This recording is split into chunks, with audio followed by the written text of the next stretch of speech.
Time देतो. काय झालेले बॉल आहे ते काढावं लागतात, त्याच्यानंतर रिबॉल्व करून नवीन बॉल बनवावे लागतं. त्याच्यावर साईडलाच लागले तर एक साईड तिरकी बसू शकते किंवा IC पण खराब होऊ शकते. त्यासाठी पेर झालेला आहे विथ डेटा यांना.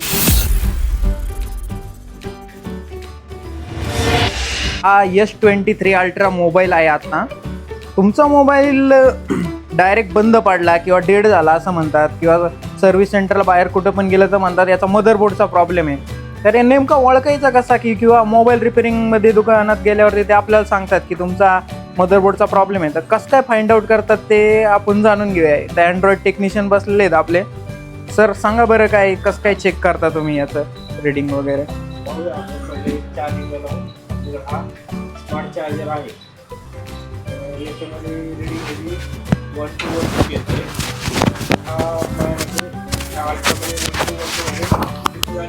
हे ड्राय झाले ना प्रॉब्लेम येतो. आता आपण दुसऱ्या चालू फोनची एक रीडिंग पाहूया. आता हा अल्ट्रा आहे चालू आपल्याकडे, तर हा 1.9 1.8 घेतोय. चालू फोनची रीडिंग अशी येते स्मार्ट चार्जरला. तर आपण याला आता खोलून आपण DC मशीनवर याची आपण रीडिंग घेऊन चेक करूया की काय आता त्याची रीडिंग घेतली होती. रीडिंग वरती जर काय आपल्याला समजलं नाही, त्यामुळे आता याला आपण ओपन केलेलं आहे आता DC मशीन वरती चेक करण्यासाठी. तर आपण पाहूया कसं चेक करता येते. DC मशीनला आपण हा फोन कनेक्ट केलेला आहे. तर ॲटो रीडिंग नाही आहे, म्हणजे याच्यात काय कोणत्याही प्रकारची शॉर्टिंग नाही आहे. आणि आता आपण पॉवर बटन दाबून पाहूया. पॉवर बटन दाबल्यानंतर हा 295 स्टक होतोय. तर हा रॅम आणि CPU ड्राय झाल्यानंतरचा प्रॉब्लेम आहे. तर आपण बघूया आपण. तर तुम्ही आता याचे कॅमेरे का साईडला काढलेले आहेत सर? मेन म्हणजे अल्ट्रामध्ये कॅमेरे हे खूप महत्त्वाचे आहेत. त्यासाठी आपण प्रोटेक्शनसाठी याच्यावर स्टिकर पण लावलेले आहेत की कॅमेरा कुठल्याही प्रकारचं लेन्सला डस्ट नको किंवा आपल्या हाताची काही घाण लागली जावी नाही त्याच्यामुळं. आणि काम करताना हे आपण कॅमेरे काळजीपूर्वक आपण एक साईडला बॉक्समध्ये ठेवून देतो एकदम प्रॉपर, की बाबा कुणाला काही याचं नुकसान नको. ओके. तर आता तुम्ही चेक केलेलं आहे, आता तुम्हाला त्याचे रीडिंग पण कळलेलं आहे. तर तुम्ही आता याच्यानंतर नेक्स्ट स्टेप काय करणार आहे सर? तर आता हा फक्त बोर्ड आहे अल्ट्राचा. तर आपल्याला याच्या खाली याचा CPU आणि UFS आणि मेमरी हे सर्व आहे. तर ते आता आपण काढून रिव्हॉल्व करणार आहे. तर पाहू शकता तुम्ही पुढं. ओके. हॉट गन मशीन घेतलेली आहे आणि जे मदरबोर्डच्या वरती पत्रा आहे किंवा प्लास्टिक आहे ते काढताय. याच्यावरती ते काढल्याच्या नंतर काय कसली पेस्ट लावलेली आहे सर त्या IC?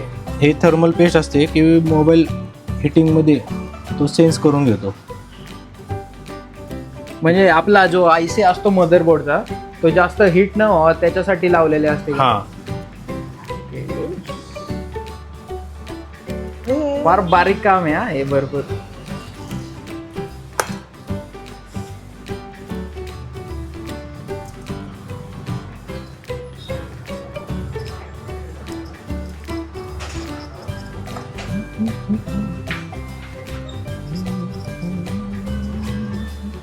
स्टँड घेतलंय तुम्ही? हे PCB स्टँड आहे. याच्यावर आपण मदरबोर्ड लावतो, जेणेकरून काय होतं की सेफमध्ये आपण IC काढू शकतो आणि त्याची हिटिंग खालच्या बाजूला पण जास्त जात नाही. आणि बोर्ड हा हालत नसल्यामुळे काय प्रॉपर काम होऊन जातं आपलं. ओके. मग सगळे बोर्ड तुम्ही याच्यावरतीच काढता का? हो.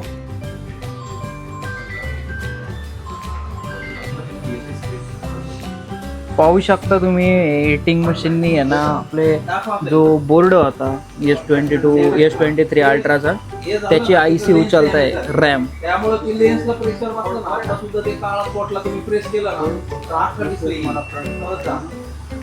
ते बऱ्याच वेळ तसंच होतं. ते डिस्प्ले गेलेलं आहे ते लेन्स चांगली. साधारणतः ही IC किती वेळात उचलते? एक 20 ते 25 सेकंद जातात या प्रोसेसला. आणि कसं आहे याला केअरफुली उचलावं लागतं, त्यासाठी आपण थोडासा टाईम देतो. हे आपले आता रॅम रिमूव्ह झालेली आहे. हा खाली CPU आहे, याच्यावर एकावर एक आय सी लावलेले असतात यामध्ये. त्याला यालाच डबल डेकर म्हणतात का? हो बरोबर. हा जो ग्लू असतो हा आपल्याला क्लीन करून घ्यायचा आहे पहिला.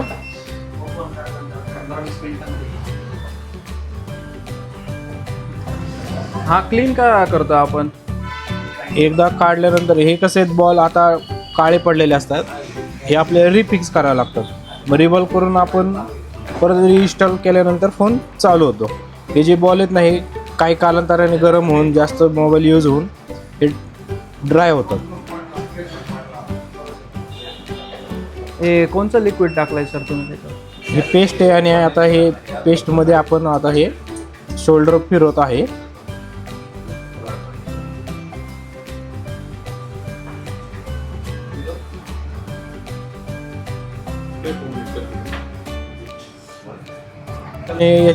रॅम काढलेली आहे तर याच्यामध्ये तुम्ही पाहू शकता हे जे काळे काळे जे आहेत काही बॉल तर हे ड्राय बॉल झालेले आहेत. त्याच्यामुळे मोबाईल बंद पडणे, रिस्टार्ट मारणे, लोगोवर कधी स्टक राहणे ते. तर आपण हे पूर्ण क्लिअर करून घेऊया आणि बघूया पुढे प्रोसेस. आता ही रॅम आहे. आता रॅम आपण क्लीन करतोय. ही ग्लूमध्ये पेस्ट केलेली असते. याच्यावरचा पहिला आपण ग्लू काढून घेऊया. प्रॉपर पहिल्यांदा क्लीन करावं लागते का हे? हो, जे पहिले ड्राय झालेले बॉल आहेत ते काढावे लागतात. त्याच्यानंतर रिवॉल्व करून नवीन बॉल बनवावे लागतात त्याच्यावर. ते आपण आता बनवूया बॉल. ही पेस्टिंग का केलेली असते सर? काय आयडिया आहे याच्याबद्दल? कधी फोन कोणाचा वॉटर डॅमेज झाला तर त्याच्या मेन आय सीमध्ये पाणी जाऊ नये आणि मेन आय सी कमीत कमी सेफ राहावं त्यासाठी हे प्रॉक्सी म्हणून एक ग्लू असतो तो टाकला जातो त्याच्यात. हे परत तुम्ही पेस्ट लावली सर तुमच्याकडे? हा, पेस्ट लावली आहे. ते जे काळे काळे जे हिडन बॉल आहेत ते आता कसे नवीन झाल्यासारखे दिसत आहेत. व्हिडिओ सुरू झाल्यापासून तुम्ही फक्त सर ते बॉल म्हणतायत, ते बॉल आहेत नेमके काय आणि कशाचे पॉईंट आहेत काय माहिती नाही दिली तुम्ही त्याच्यात? ते शोल्डरचे बॉल आहेत. त्याच्यातून सर्व सप्लाय येण्या जाण्याचं काम वर्किंग सगळं याच्यावरच आहे. त्यामुळे या प्रोसेसिंगला रिबॉलिंग म्हणतात काय? हो.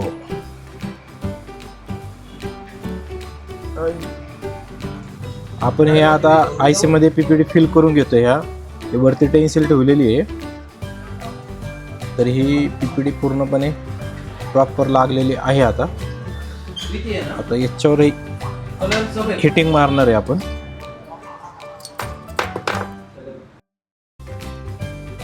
मग आता जी काढली होती आपण ती परत लावतोय बोर्डवरती.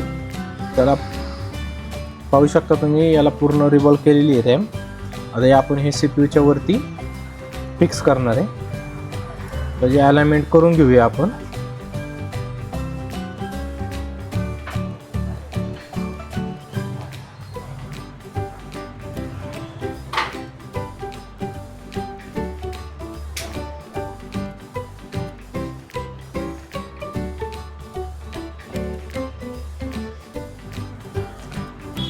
आता वरतून आपण हिटिंग मारून त्या जागी ते बसून जाईल.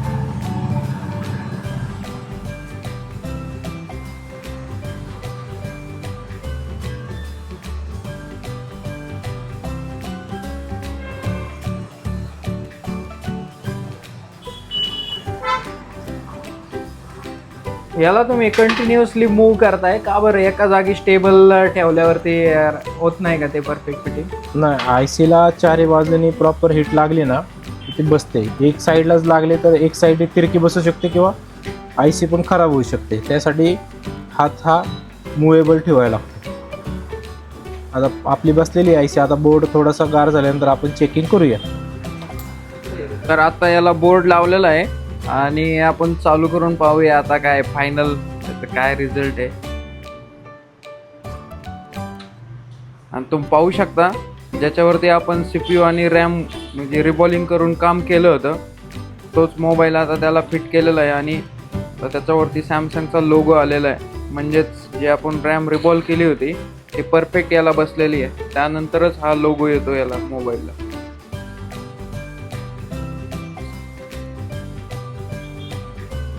आता सुरू झाल्यामुळे थोडा लोड घेते.